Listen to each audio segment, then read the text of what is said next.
ہر بندہ یہ چاہتا ہے جب میں لب کشائی کروں تو میرے الفاظ لوگوں کے کانوں کے اندر رس گول دیں، تو میری گفتگو کا لوگوں پر اثر بھی ہو لگا ہے۔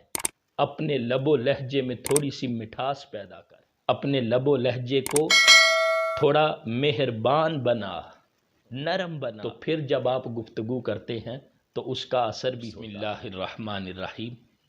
السلام علیکم ورحمۃ اللہ وبرکاتہ۔ آج میں آپ کو گفتگو کس طرح کرتے ہیں، بولتے کس طرح ہیں، لوگوں کے ساتھ ہم کلام کس طرح ہوتے ہیں، گفتگو کرنے کا جو طریقہ اور آداب ہے وہ میں آپ کے سامنے بیان کروں گا۔ ہر بندہ یہ چاہتا ہے کہ جب میں بولوں تو میری گفتگو اچھی ہو، جب میں لب کشائی کروں تو میرے الفاظ لوگوں کے کانوں کے اندر رس گول دیں، جب میں لوگوں سے محو خطاب اور محو کلام ہوں تو میری گفتگو کا لوگوں پر اثر بھی ہو۔ تو وہ کون سی گفتگو ہے جس کا لوگوں پر اثر بھی ہوگا اور لوگوں کو جب آپ دیکھیں گے تو اس گفتگو کی تاثیر لوگوں میں نظر آئے گی۔ تو مولانا روم رحمۃ اللہ علیہ نے 3 چیزیں بیان کی ہیں کہ اے بندے، اگر تو یہ چاہتا ہے کہ تیری گفتگو اچھی ہو تو پہلے اپنی گفتگو کو 3 دروازوں میں سے گزار لے۔ جب تیری گفتگو ان 3 دروازوں سے گزر جائے گی تو پھر تو گفتگو کر لے، پھر تو ہم کلام ہو جا۔ سب سے پہلا دروازہ کون سا ہے؟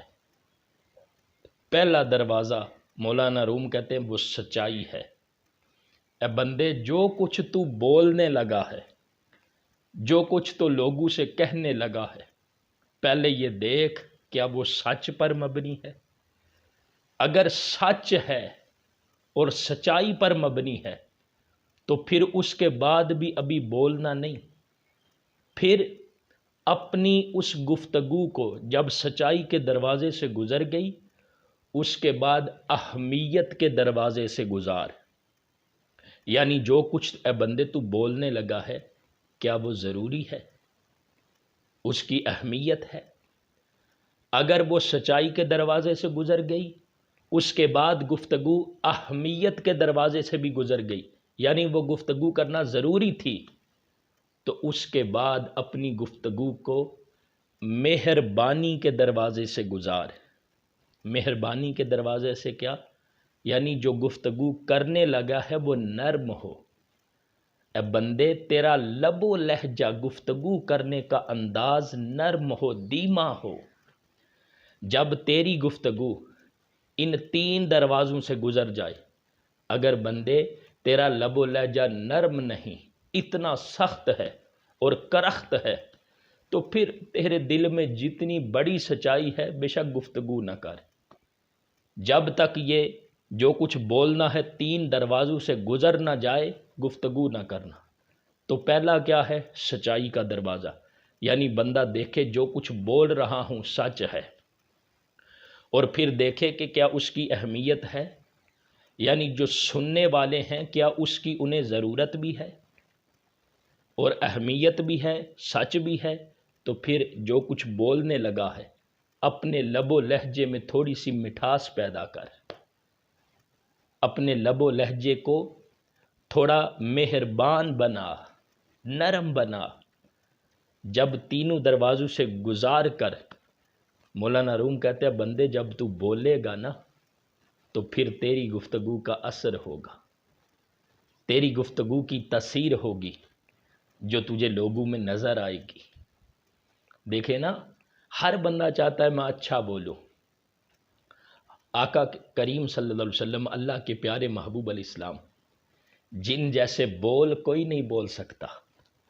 وَمَا يَنْطِقُ عَنِ الْهَوَىٰ إِنْ هُوَ إِلَّا وَحْيٌ يُوحَىٰ کی پیاری زبان سے جو محبوب کریم صلی اللہ علیہ وسلم کلام فرماتے تھے، وہ دیکھیں نا، اللہ کے محبوب علیہ السلام صادق اور امین، جب بندہ سچ بولتا ہے اور پھر اس کے بعد اس چیز کی اہمیت ہو اور پھر لب و لہجہ نرم ہو، آپ خوش اخلاق ہوں، تو پھر جب آپ گفتگو کرتے ہیں تو اس کا اثر بھی ہوتا ہے۔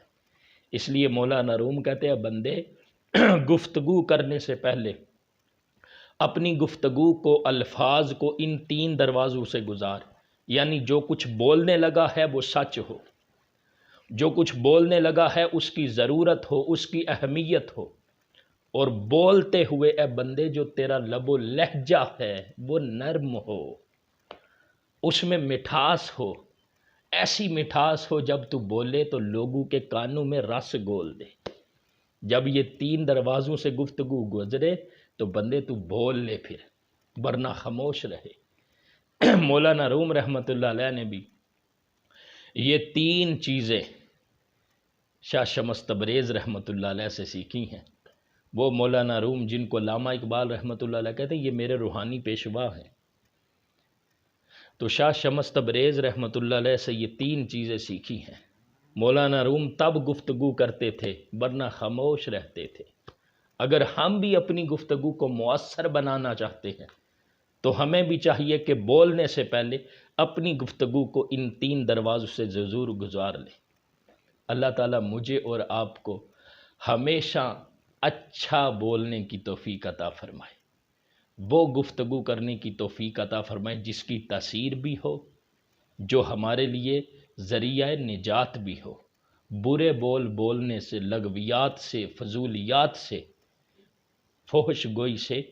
اللہ تعالی ہم سب کو محفوظ فرمائے۔